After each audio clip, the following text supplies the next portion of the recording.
looking back, if I was in my mom's shoes, I would have probably done the same, because as a kid, I was always making excuses and trying to get out of school. Once I laid in the bed, staring at the fluorescent lights, hoping my head would turn hot. I thought I could trick my mom into thinking I had a fever.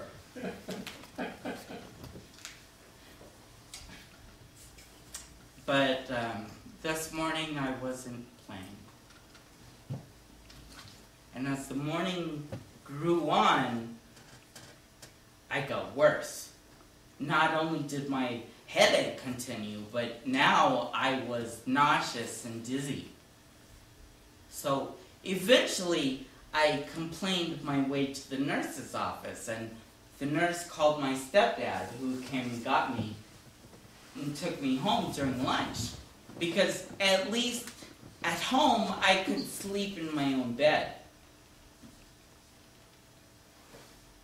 At the end of lunch, when my stepfather was ready to go back to school, he came into my room. "Time to get up, champ. Gotta go back to school." He suggested I use the toilet before I leave. And sitting on the throne, I became dizzy and disoriented.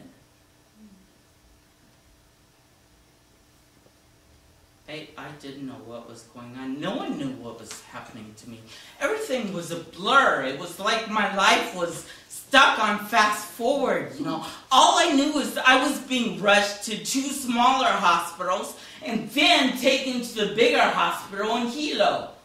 And by the time I got to Hilo, I was in a coma. It was like someone had just forced me to go to sleep.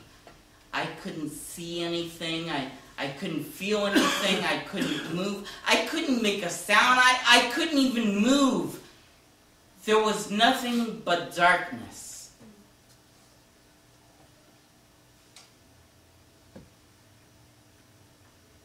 And then, just like that, I opened my eyes.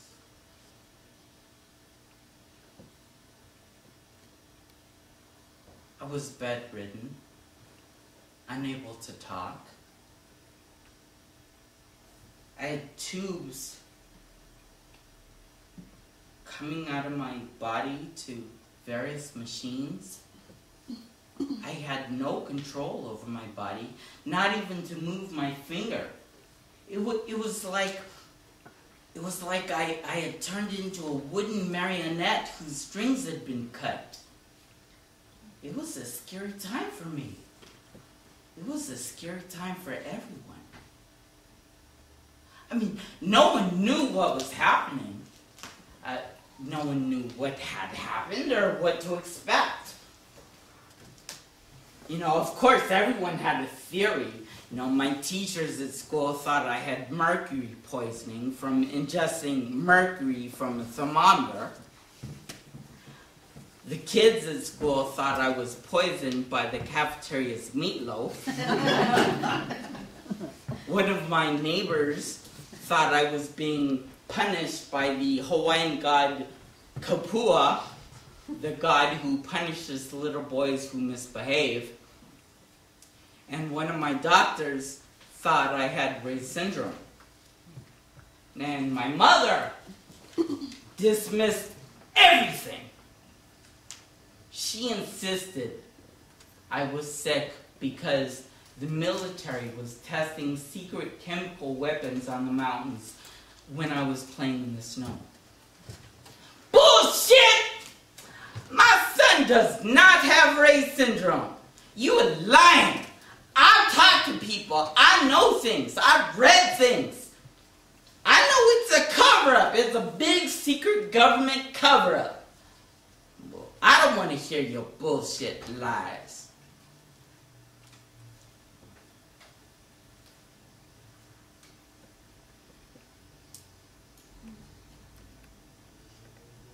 Then my dad came from San Francisco, and he and my mom struggled for control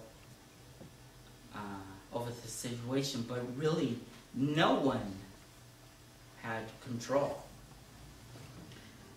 My dad brought me this little guest book from all my visitors' design. It was a little hardcover book wrapped in Hawaiian tapa cloth, and on the front he stenciled Malcolm's Friends, and all of my visitors signed it. You know, my friends from school, my friends from the neighborhood, my friends from the play. My father wrote pages and pages of greetings. Everyone signed that book except my mother and stepfather. And today, that book is one of my most cherished possessions. It's a reminder that no matter how hard it seems, no matter how lonely I feel, even when it doesn't seem like it, I'm really surrounded by love.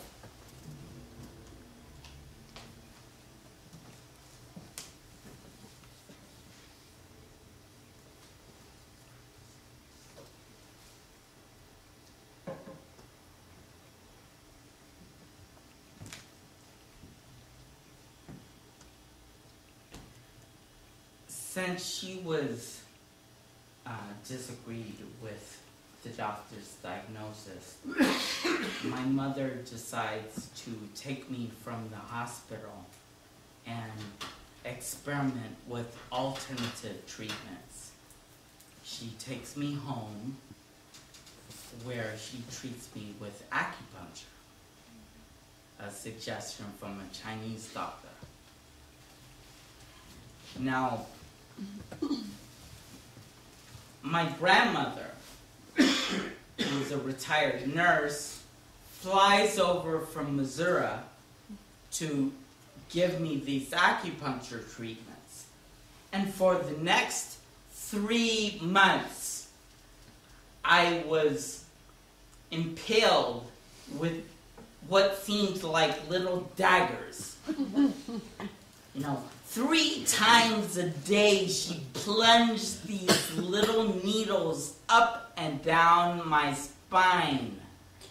And for a 10-year-old, this was the greatest torture ever.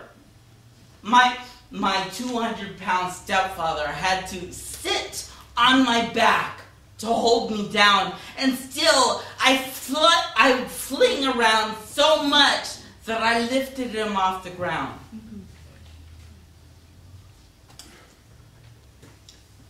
To an onlooker, my acupuncture treatments must have seemed like the taming of a wild buck at a rodeo. If my stepfather had only had a cowboy hat, he could have been Slim Pickens.